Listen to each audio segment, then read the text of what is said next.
Imagine this. You're an archaeologist outside of Prague in the 1960s, digging into the soft soil earth near the Elbe River. You expect to find pottery shards, maybe the remains of an old settlement, but instead you uncover skeletons. But these skeletons aren't just lying there peacefully. They're actually mutilated, but in a very strange and peculiar way. And suddenly you realize that this was not a murder. These were burials to stop the dead. Let's dive in.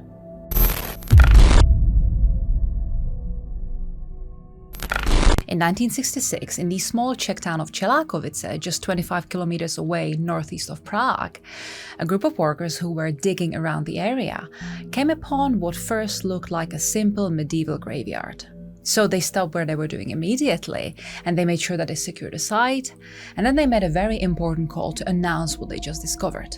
And soon enough, the place was filled with archaeologists. They began carefully brushing away the soil, when suddenly they froze. Something was terribly wrong. Now, these bodies did not look peaceful at all, like they were just laid to rest. Instead, they had been restrained and mutilated. But the most terrifying part was that all of this looked intentional. One skeleton had a massive stone pressed down onto its chest, as if someone had wanted to crush the breath out of that person even long after they died. Another skeleton lay face down, with its spine being all twisted and its mouth filled with rocks. And another one was pinned down with iron nails through their legs and pelvis, and its skull had been completely smashed, so only fragments of it remained. And in total, it was 14 graves. 14 individuals were buried extremely violently, because actually, they had been feared. To understand why, we need to step back 1,000 years into early medieval Bohemia. Now, this was the 10th and 11th centuries, so a time where Christianity was spreading all across the Central Europe. But the old Slavic ways and traditions were still going pretty strong. And among those beliefs was the terror of the upír, a word you might recognize as a vampire these days.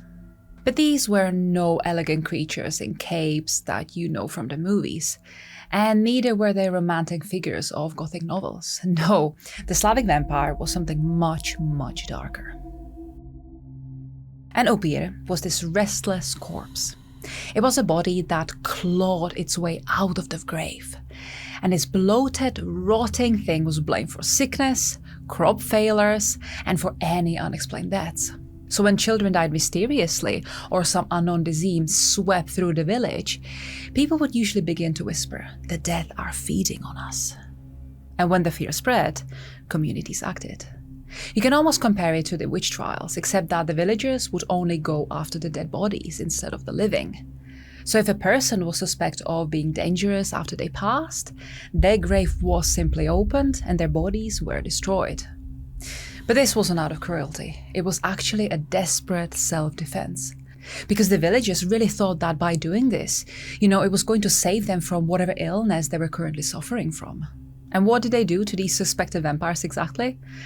Well, they would often sever their head, to stop them from biting. Stones were jammed into their mouth to keep it from feeding.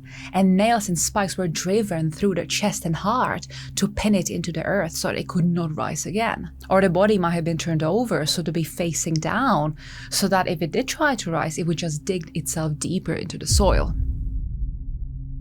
By the way, if stories like this give you chills, true accounts where history meets horror, then come and join the community. That way you'll never miss another time where we dig deeper into the dark history.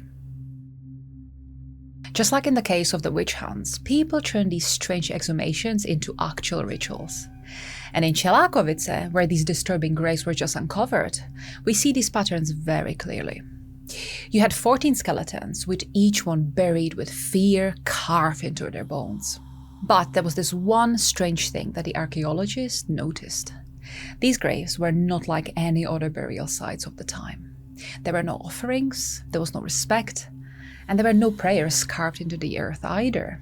So it's likely that these individuals were outsiders, like criminals, strangers passing through the village, or people who died suddenly and suspiciously.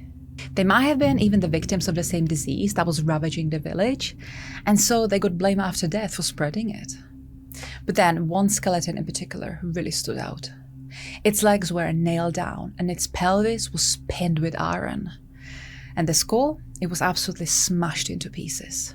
You know, whoever this person was, the community really wanted to make sure that they would never ever return.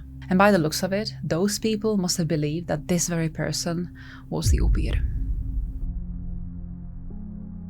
Now, as spooky and grim as this might all sound, Čelákovice is actually not unique with these strange findings. There have been similar vampire burials uncovered in Poland, Slovakia, Bulgaria, and across Central and Eastern Europe.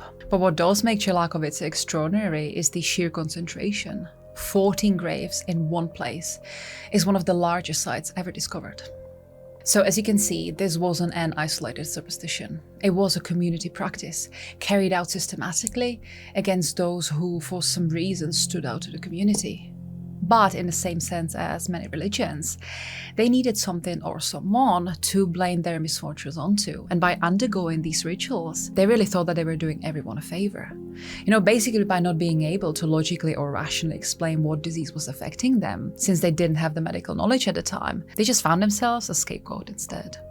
Now, for historians, such sites are actually proof that vampires wasn't just some campfire storytelling. It did influence real life, death, and even archaeology. Today, Čelákovice is a quiet commuter town. The vampire cemetery is no longer visible, but the discovery still remains as one of the most unsettling in Czech history. Because here's the thing, the people who did this, they were not monsters. They were really terrified. They had families to protect, villages to keep safe. So when sickness struck, when death crept through the night, they just needed a reason. And just like that, their fear left scars in the earth that we still see today. You know, people may call it folklore, but the thing is, to those people who lived then, this was survival. So the next time you hear the word vampire, don't just think of caves and castles. Think of those 14 skeletons, pinned, chained, and crushed under stones, because their neighbors truly believed that they might rise again. Until next time.